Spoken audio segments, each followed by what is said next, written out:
You ask Tiger to solve. This deals with linear equations with one unknown. The final result is y equals 7. Let's solve it step by step. Group all y terms on the left side of the equation. Subtract 4y from both sides.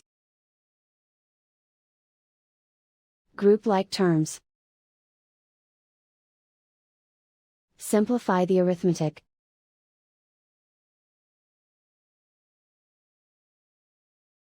Group all constants on the right side of the equation.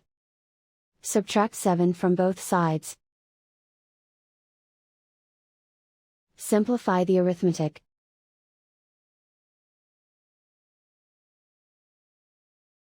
Convert the y into a positive number. Multiply both sides by -1.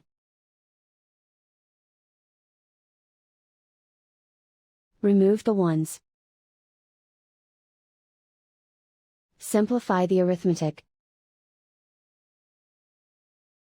And so the final result is y equals 7.